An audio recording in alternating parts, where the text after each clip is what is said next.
وعلیکم السلام ورحمۃ اللہ وبرکاتہ۔ جی محترم قاری ولید صاحب، آپ کا سوال تھا کہ اگر کوئی شخص فوت ہو جائے اور اس کی اہلیہ اپنے والدین کے گھر چلی جائے تو کیا اس کو وراثت ملے گی؟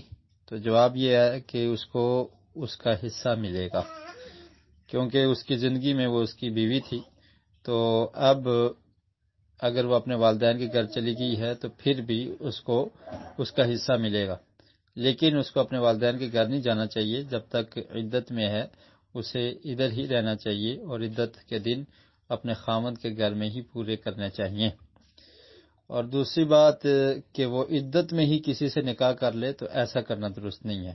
اگر وہ عدت میں ہے 4 مہینے 10 دن کی عدت ہے، اس کے دوران نکاح کرنا درست اور جائز نہیں ہے۔ اگر اس نے کیا ہے تو وہ فوری علیحدگی اختیار کرے، اور یہ نکاح درست نہیں ہے عدت کے دوران نکاح، تو عدت کے بعد وہ نکاح کر سکتی ہے۔ اب آپ کا آخری سوال، آخری تو نہیں، خیر آپ کے بہت سارے سوالات ہیں، تو اس کو حصہ کیا ملے گا؟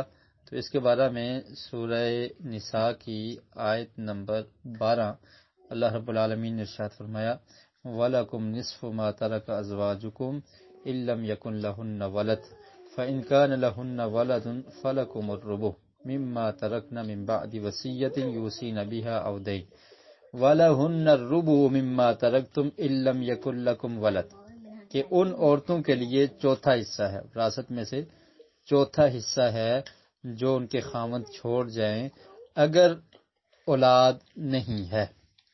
وَإِن كَانَ لَكُمْ وَلَدٌ، اور اگر اولاد موجود ہے فَلَهُنَّ الثُّمُنُ، تو پھر بیویوں کو 8واں حصہ ملے گا۔ تو یہ حصہ ہوگا، اگر اولاد ہوگی تو چوتھا حصہ، اور اگر اولاد نہیں ہے تو پھر ان کے لیے 8واں حصہ ہوگا۔ اور اس کے بعد آپ نے باقی ورثاء کے متعلق سوال کیا کہ ان کو کیا کچھ ملے گا، تو اس کے لیے تفصیل کی ضرورت ہے، یہ دیکھنا پڑے گا کہ کون کون سے ورثاء ہیں، کیونکہ بس اوقات ایسے ہوتا ہے کہ ایک وارث کی موجودگی میں دوسرے کو نہیں ملتا، اور بس اوقات یہ ہوتا ہے کہ ایک وارث کی موجودگی میں دوسرے کو کم ملتا ہے، تو اس لیے یہ دیکھنا پڑے گا۔ تو بہرحال اس کے لیے آپ قرآن مجید میں سے سورہ نساء کی آیت نمبر 11 کو پڑھ لیں، اس میں یہ ذکر موجود ہے کہ کیا حصے کن لوگوں کو ملیں گے۔ یوصیکم اللہ فی اولادکم للذکر مثل حظ الانثیین، یہاں پر اولاد کے حصے کا ذکر ہے کہ اگر بیٹے اور بیٹیاں ہیں تو پھر جو بیٹے ہیں ان کو عورت کے مقابلے میں دگنا ملے گا، یعنی آپ ایک حصہ اگر مرد کو ملا ہے تو بیٹی جو ہے اس کو آدھا ملے گا، اور اگر 2 حصے مرد کو ملے ہیں تو عورت کو 1 ملے گا۔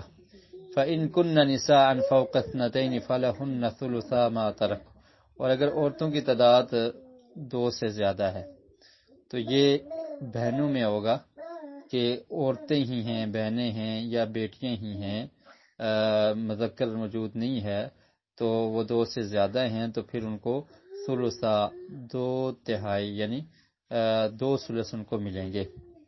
وَإِن كَانَتْ وَاحِدَةً، اور اگر وہ ایک ہے یعنی ایک بیٹی ہے یا ایک بہن ہے تو اس کو نصف مل جائے گا۔ اور وَلِأَبَوَيْهِ لِكُلِّ وَاحِدٍ مِّنْهُمَا السُّدُسُ، اور والدین کے لیے یعنی ماں باپ کے لیے ان میں سے ہر ایک کے لیے چھٹا حصہ ہے، مما ترک، جو اس نے چھوڑا، ان کان لہ ولد، اگر اولاد موجود ہے۔ فَإِن لَّمْ يَكُن لَّهُ وَلَدٌ، اور اگر اولاد نہیں ہے، وَوَرِثَهُ أَبَوَاهُ، اور والدین وارث بن رہے ہیں، فَلِأُمِّهِ الثُّلُثُ، تو ماں کو تیسرا حصہ ملے گا۔ فَإِن كَانَ لَهُ إِخْوَةٌ فَلِأُمِّهِ السُّدُسُ، اور اگر بھائی موجود ہیں تو پھر ماں کو چھٹا حصہ ملے گا، وصیت کو پورا کرنے کے بعد اور جو قرض وغیرہ ہے اس کو ادا کرنے کے بعد۔